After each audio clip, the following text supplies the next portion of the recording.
जैसा कि आज हम लोग यहाँ पूरा राष्ट्रीय स्तर पे हमारे राष्ट्रीय अध्यक्ष जयराम पलसानिया जी के नेतृत्व में आज पूरे भारत देश के सरपंच संघ के प्रदेश अध्यक्ष और पदाधिकारी आज यहाँ दिल्ली में उपस्थित हुए हैं और निश्चित ही हमको पूरा भरोसा है और विश्वास है कि आज जो सरपंचों की दयनीय स्थिति है उसको राष्ट्रीय स्तर पे एक मंच मिला है और इस मंच के माध्यम से हमारे राष्ट्रीय अध्यक्ष जी के माध्यम से हम लोग इसको पूरे राष्ट्रीय स्तर पर रख सकेंगे।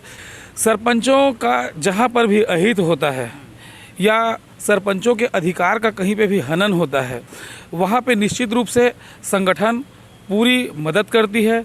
सरपंच संगठन के जो जायज़ मांगे हैं उनको सरकार तक पहुँचाती है। इससे शासन प्रशासन को समझ में आता है कि कहाँ पे कमजोरियां हैं, तो सरकार को भी इसमें आवश्यक जो संशोधन करना होता है वो कर सकती है।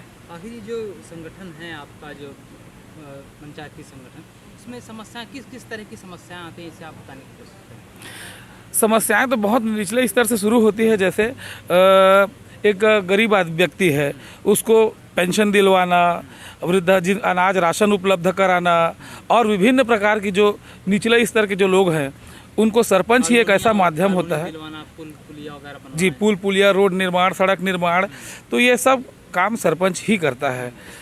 ये पूरे देश भर के लोग यहाँ पर इकट्ठा हुए हैं। जी बिल्कुल, आज ये प्रथम बार है और हम लोग यहाँ एकत्रित हुए हैं और आज इस बैठक के माध्यम से ये तय भी किया गया है कि हर माह राष्ट्रीय स्तर पे बैठक भी लिया जाएगा और सारे राज्यों के सरपंचों की जो स्थिति है उस पर समीक्षा वगैरह भी किया जाएगा।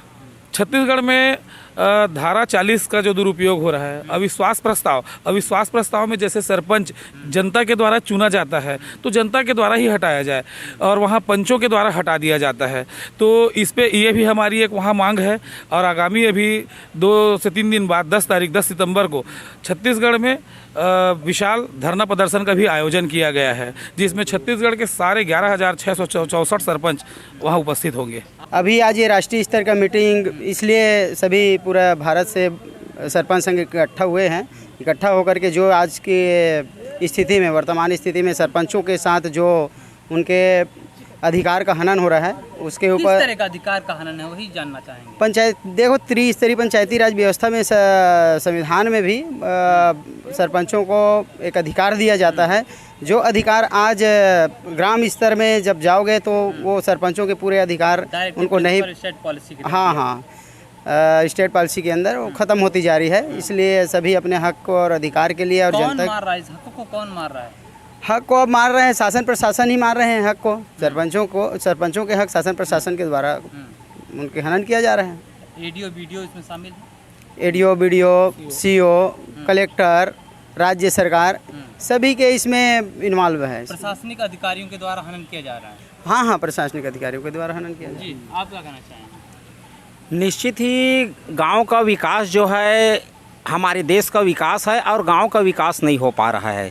इसलिए हम लोग संगठन बना करके अपने अपने गांव की विकास को लेकर के और वहां की जो गरीब जनता है उनके विकास को लेकर के आज दिल्ली में हमारा संगठन का बैठक था, उसमें हम लोग आज आए हुए हैं।